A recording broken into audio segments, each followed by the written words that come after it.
BJP. പദയാത്രയിൽ കേന്ദ്ര സർക്കാരിനെതിരെ പാട്ട് വന്നതിൽ വിചിത്ര വിശദീകരണവുമായി ബി.ജെ.പി. ഐ.ടി. സെൽ. വാഹനത്തിലെ ജനറേറ്റർ പണിമുടക്കിയത് കാരണം ലൈവ് ടീമിന്റെ നെറ്റ്വർക്കിൽ പ്രശ്നമുണ്ടായി. ആ സമയം യൂട്യൂബിൽ പാട്ടുകൾ ഇട്ടപ്പോൾ വന്ന വീഴ്ചയാണെന്നാണ് വിശദീകരണം. 40 സെക്കൻഡ് കഴിഞ്ഞപ്പോൾ അബദ്ധം മനസ്സിലായെന്നും വിശദീകരണത്തിൽ പറയുന്നുണ്ട്. ഹരിമോഹനുണ്ട് വിവരങ്ങൾ നൽകാനായി. ഹരി, വിചിത്ര വിശദീകരണം എന്ന് തോന്നുന്നു. എനിക്കൊന്നും മനസ്സിലായില്ല. ഹരിക്ക് എന്താണ് മനസ്സിലായത്?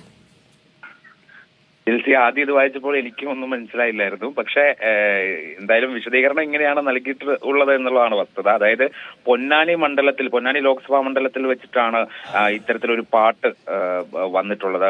അവിടെ പ്രചരണം, അതായത് അവിടെ പദയാത്ര നടത്തിക്കൊണ്ടിരിക്കവെയാണ് ഇത്തരത്തിലൊരു പാട്ട് വന്നത്.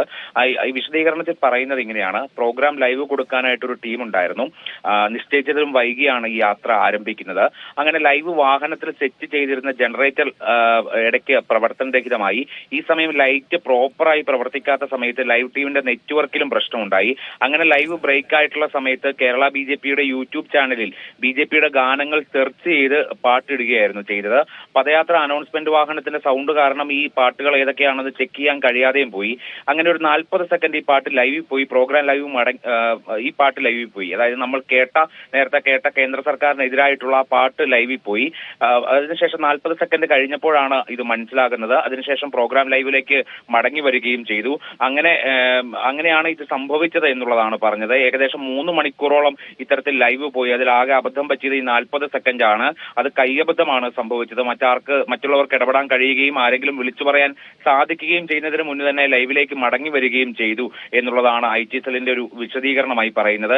ഒരു വ്യക്തിയെ ടാർഗറ്റ് ചെയ്യാൻ വേണ്ടിയിട്ടാണ് ഇത്തരത്തിൽ പ്രചരണം അഴിച്ചുവിടുന്നത്, മാധ്യമങ്ങൾ ലക്ഷ്യമിടുന്നത് എന്നൊക്കെയാണ് ഐ.ടി. സെൽ പറയുന്നത്. ഐ.ടി. സെൽ ഉദ്ദേശിച്ചിരിക്കുന്നത് ഐ.ടി. സെൽ കൺവീനർ എസ് ജയശങ്കറിനെതിരായിട്ടുള്ള വാർത്തകൾ വരുന്നു എന്നുള്ളത് തന്നെയാണ്. എന്തായാലും ഐ.ടി. സെല്ലിന്റെ വിശദീകരണം സംസ്ഥാന പ്രസിഡന്റ് കെ സുരേന്ദ്രനാണ് നൽകിയിട്ടുള്ളത്.